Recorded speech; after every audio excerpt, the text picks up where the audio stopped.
भारत के लिए दुनिया में पहली बार एक विशेष प्रकार के हाइब्रिड युद्ध की शुरुआत होगी और भारत के लिए होने वाले इस हाइब्रिड युद्ध में ब्रिटेन सबसे आगे होगा और इसका ऐलान भी खुद ब्रिटेन की ओर से किया गया। खुद ब्रिटेन के सबसे बड़े दिग्गज ने कहा कि भारत को लेकर हर मामले में गलती हुई। ब्रिटेन ने न केवल भारत की ताकत को पहचानने में गलती की बल्कि भारत के कैपेबिलिटीज को भी ब्रिटेन सही से समझ नहीं पाया, जिसका नतीजा है कि अब ब्रिटेन को भी अगर कुछ पाना है तो हाइब्रिड स्तर के युद्ध में कूदना पड़ेगा। बता दे, यह पूरी खबर बहुत ही ज्यादा दिलचस्प है और इस खबर की शुरुआत हुई ब्रिटेन की दिग्गज इंजन निर्माता कंपनी रॉल्स रॉयस के उस बयान से, जहां रॉल्स रॉयस ने कहा कि अब भारत पे गलती की कोई गुंजाइश नहीं और अब भारत को युद्ध स्तर पे होम मार्केट बनाने की तैयारियां करनी चाहिए।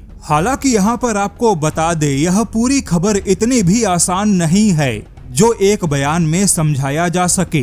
ब्रिटेन की दिग्गज इंजन निर्माता कंपनी रॉल्स रॉयस अब यह मानती है कि ब्रिटेन हमेशा भारत के मामले में सोच विचार में ही फंसा रहा, जबकि भारत के बाजार का फायदा कोई और उठा ले गया।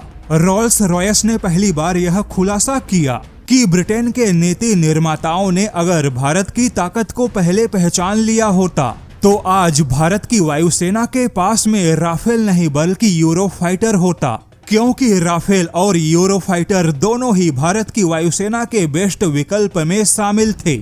लेकिन तकनीक और ऑपरेशनल स्तर पे यूरोफाइटर आगे था।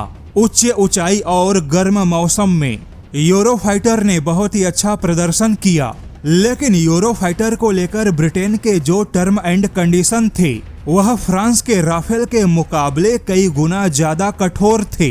ब्रिटेन ने भारत के साथ में केवल उपभोक्ता जैसा व्यवहार किया, जबकि भारत को स्वायत्तता की आवश्यकता थी।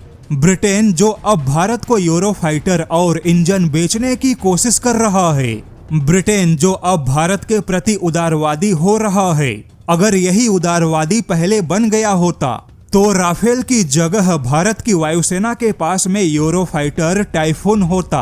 रॉल्स रॉयस ने खुलासा किया कि इंजन के मामले में भी ब्रिटेन ने भारत के सामने बहुत ही ढीले तरीके से प्रस्ताव रखा और जब तक ब्रिटेन को अपनी गलती का एहसास हुआ, इंजन के मामले में भारत बाकी विकल्प की ओर चला गया। हालांकि रॉल्स रॉयस ने इस बात की ओर ब्रिटेन का ध्यान आकर्षित किया कि ब्रिटेन के बाकी मित्र देश जैसे कि अमेरिका, फ्रांस और जर्मनी भारत के साथ रक्षा साझेदारी में बहुत आगे निकल गए। जर्मनी, जिसके हथियारों के निर्यात के नियम ब्रिटेन से भी ज्यादा कठोर थे, वह जर्मनी अब भारत के पनडुब्बियों से लेकर भारत के टैंक और बख्तरबंद वाहनों के ताकतवर इंजन के लिए प्रतिस्पर्धा कर रहा है। ऐसे में अगर ब्रिटेन को अब भारत के साथ में सहयोग मजबूत बनाना है तो बाकी देशों के साथ हाइब्रिड युद्ध जैसा कंपटीशन करना होगा।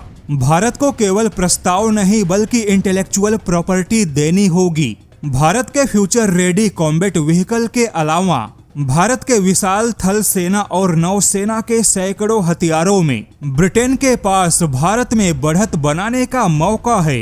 यानी कि अब रॉल्स रॉयस ने खुलकर कह दिया कि ब्रिटेन को भारत के लिए हाइब्रिड प्रतिस्पर्धा में कूदना होगा, नहीं तो बदलते समय के साथ ब्रिटेन को कुछ भी हासिल नहीं होगा।